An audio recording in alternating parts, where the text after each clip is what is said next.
Oi, gente, tudo bem? Aqui é a Bruna de novo. E antes da gente começar esse vídeo, se narcisismo tem cura, eu queria convidar vocês a me seguirem lá no Instagram. Eu vou deixar aqui o link.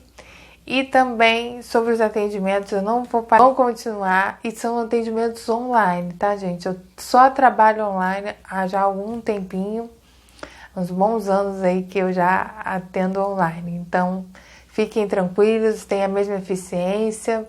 O importante no processo terapêutico Theta Healing é o terapeuta estar bem consciente, estar em estado meditativo, ele está em Theta. Então, não importa a distância, tempo e espaço, a gente não se apega a isso, tá bom? Então, se vocês quiserem atendimento, é só entrar em contato aqui embaixo. Tem o meu site, /contato. Você fala diretamente comigo, tá bom? É isso.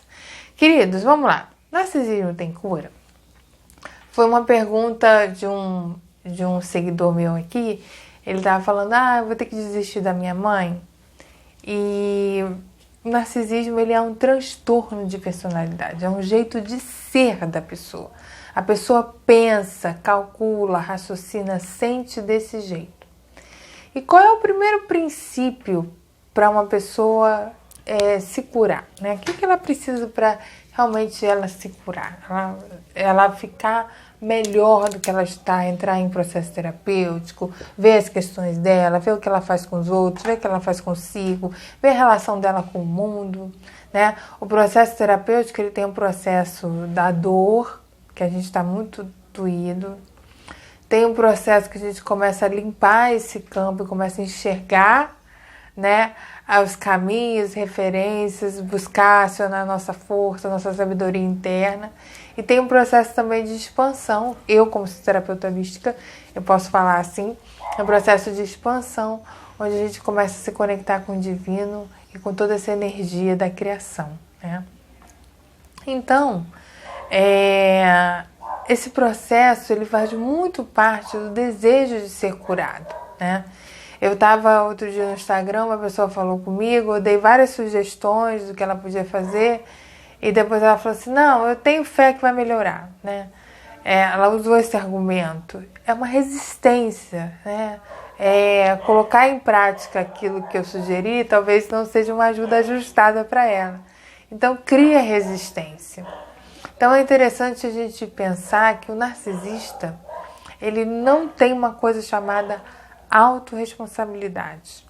Não é culpa dele nada que acontece. Se você está adoecendo com alguma questão, o problema é seu, você que é ruim, você que não é bom, você que está cagado. Não é ele que provocou isso, né? Ele não tem esse remorso, esse sentido empático. Então, ele vai sempre culpar alguém, né? Na família disfuncional também, não precisa ser narcisista para ter esses critérios de culpar os outros que fazem as coisas. Você não faz nada, você é o santo, a rainha da cocada preta, são os outros que estão fazendo. Então, como é que uma pessoa que pensa assim, ela consegue ir para terapia? Ela não vai, né? Ela não é autorresponsável, ela não tem responsabilidade sobre a sua vida, ela é uma vítima. A vítima não constrói nada. Quando a gente está na vítima, a gente não constrói nada pra gente. A gente é enredado no sistema dos outros, né? E fica com ranço da vida porque não se apropriou do seu poder pessoal. Né? Então, essa é a primeira coisa. Para a terapia, precisa do desejo de ser curado. Outra coisa também importante falar é que áreas do cérebro dos transtornos de personalidade, especialmente o narcisista, estão desativadas, mas isso não quer dizer que estejam desativadas as emoções. O sentimento em relação ao outro, sentimentos empáticos, ir em direção ao outro, isso é inexistente.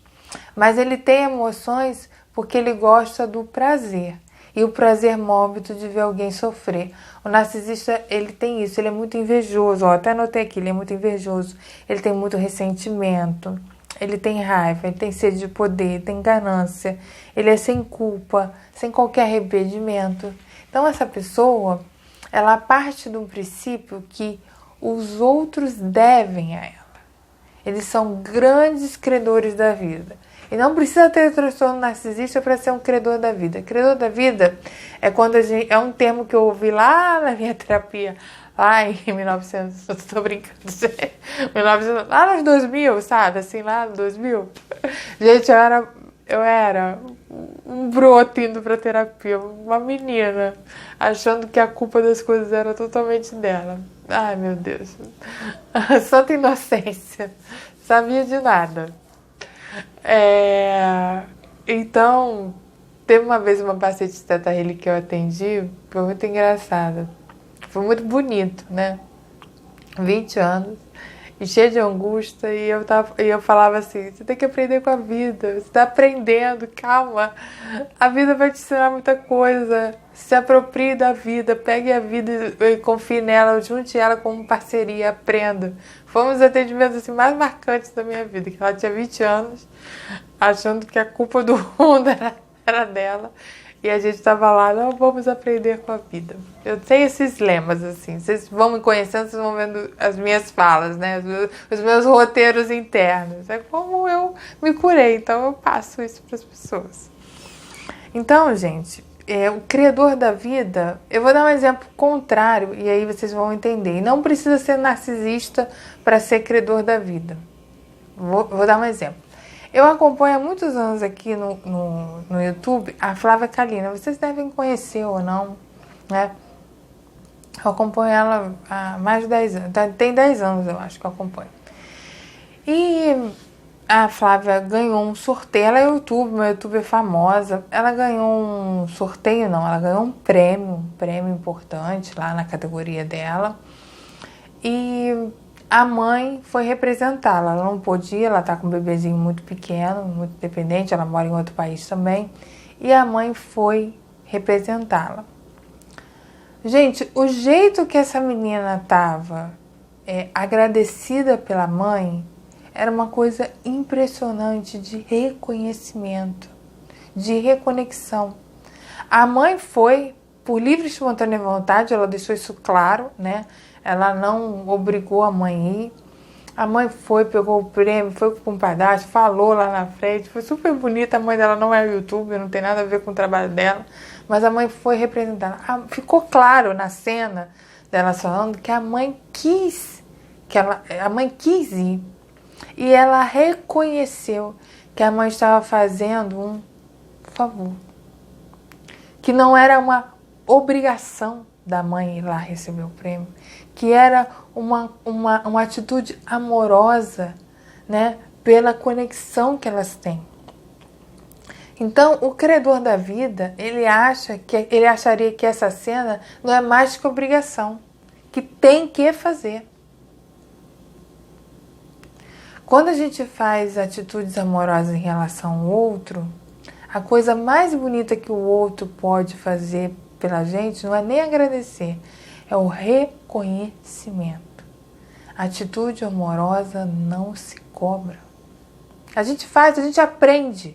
Quando você vive num lar amoroso, você aprende a fazer isso, você faz isso naturalmente, isso sai de você. Nenhuma mãe que foi ótima mãe, que colocou energia amorosa, das atitudes amorosas ali, na vivência dela do dia a dia, ela ensinou grandes lições para os seus filhos. E muito dificilmente essa mãe vai precisar cobrar alguma coisa desses filhos. Então, a gente tem que perceber se as pessoas não estão cobrando muito da gente. Se tem que, você deve. Né? Falar para o empata que ele deve. Né? Você tem um filho empata, você fez essa leitura dele, porque elas fazem, a família disfuncional fazem, eles sabem muito bem quem eles apertam e quem eles não apertam, eles sabem com quem que eles podem fazer as coisas.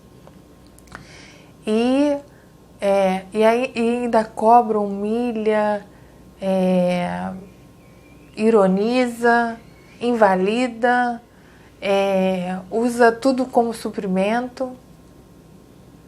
Isso pode ser na família disfuncional, pode ser na família narcisista, né? A família nem toda família disfuncional tem um narcisista na família, mas toda família que tem um narcisista, ela é disfuncional, tá? Então, todo mundo deve, é o grande lema do narcisista, todo mundo deve a ele. Então, continuando, né? Botei aqui outros tópicos, por que essa cura não viria, né?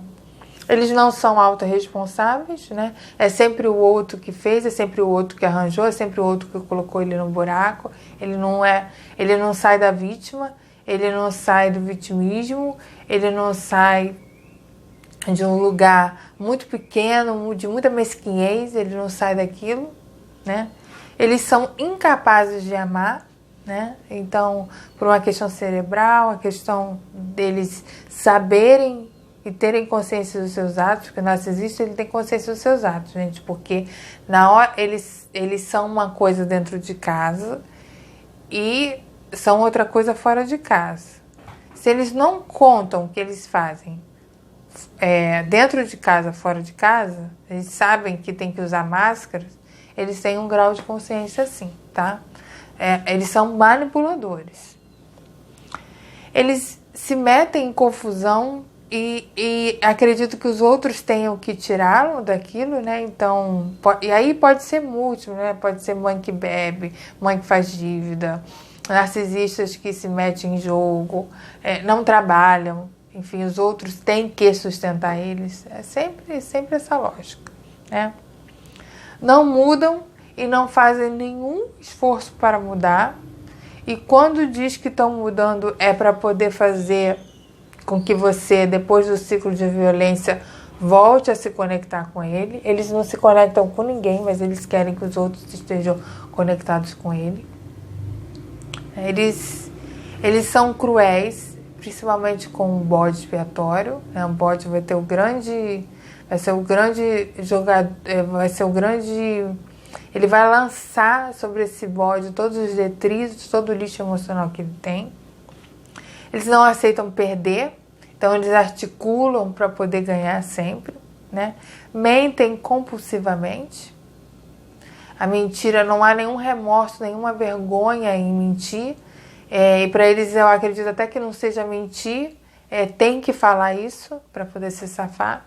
Então, é uma coisa deturpada na mente deles, né? Mentir não causa nenhum remorso, nenhuma culpa, nenhum arrependimento, é uma coisa natural. Olha, eu tenho que colocar isso aqui porque o outro não é nada, uma falta de respeito, uma falta de amor ao próximo impressionante.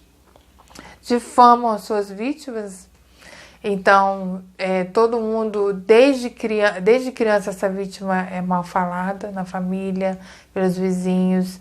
E se essa pessoa tem transtorno psiquiátrico, isso é usado, se ela tem uma dificuldade genuína que precisa de ajuda, porque um lar funcional ajuda, isso não é visto, né? E uma coisa que eu gostaria de perguntar a vocês, se vocês notam isso, as feições faciais, principalmente no oculto.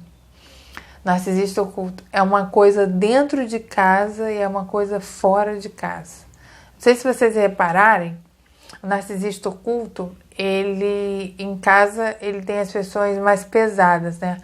O rosto, o semblante, ele é mais fechado, mais carrancudo, franze aqui. Às vezes, quando é contrariado, faz um bico assim, igual de criança, uma coisa horrorosa. Fica assim, né? Os olhos apertados, lançam olhares para o bode, para a vítima de controle o tempo todo, né? Eu já fiz um vídeo sobre narcisismo oculto que tá bem interessante. Eu acho que vocês podiam checar também. E fora de casa é um semblante doce, pacífico, amistoso, né? Então, gente, essa pessoa não quer cura. Essa pessoa quer apenas manipular e conseguir as coisas que ela quer, do jeito que ela quer, sem nenhum respeito, sem nenhum arrependimento e exercendo assim seu poder de maldade. Tá bom? Então, narcisismo tem cura, até onde eu sei, Eu não tenho essa resposta positiva para dar. Tá bom, gente?